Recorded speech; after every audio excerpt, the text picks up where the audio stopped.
This is Counting Macros from the open market operation. We're looking back on the week of July 12th and seeing what sort of macroeconomic indicators we got. It's important to keep in mind that all these metrics came from last month or even earlier than last month, and therefore positive gains that we see could just be nullified by the fact that the ceasefire has ended and we are currently still at war in the Middle East.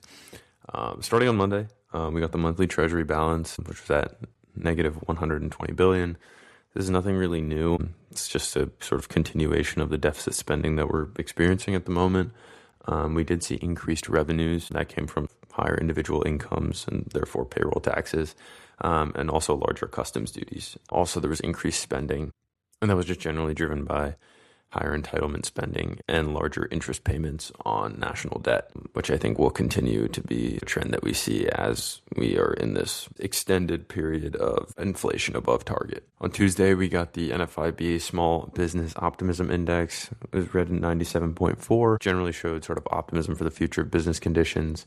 Most of the respondents to the survey cited inflation as the primary issue, while hiring has rebounded as well. And they generally share sort of a positive outlook for inflation in the future. CPI we got on Tuesday as well is at 3.5%. Note that core remained unchanged. So this sort of 0.4% drop in CPI was largely driven by the drop in energy prices coming from the ceasefire.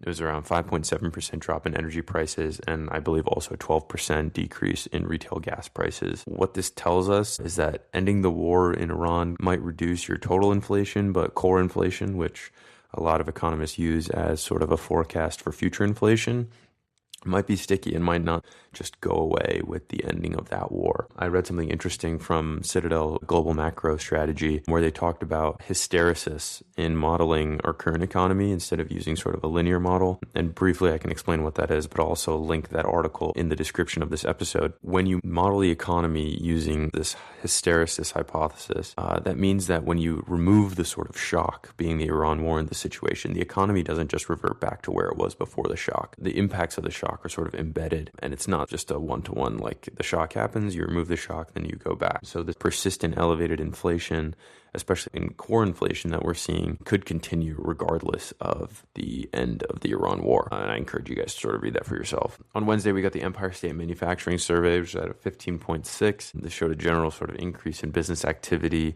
with new orders, shipments, and unfilled orders increasing. Business activity was slightly hampered by lengthened delivery times and worsening supply availability, but respondents showed general optimism for future business conditions, which I think is a theme that we're going to see from this slate of indicators. PPI, of course, minus 0.1%, but a minimal decline, but something worth noting, largely attributed to energy price decrease. On Thursday, we got a slew of indicators. Retail sales, 0.2%. It's pretty self-explanatory.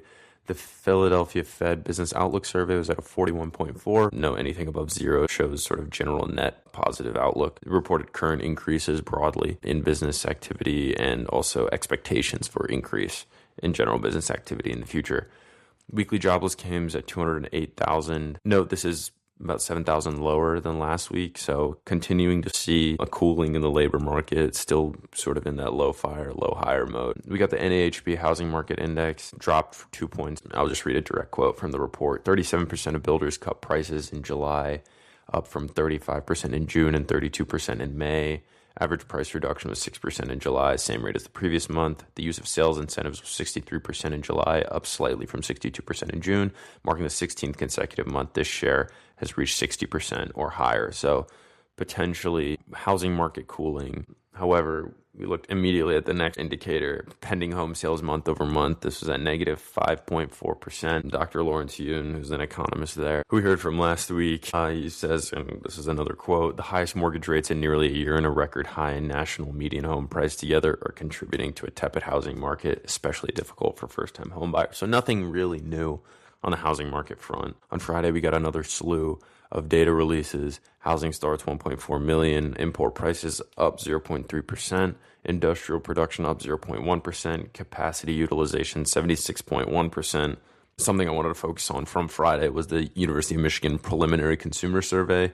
It's at 54.4. The increase in optimism from the respondents in this surveys can be attributed largely to relief at the gas pump. Long-term inflation expectations ticked down, I believe, to around 4.2, and near-term inflation expectations did as well.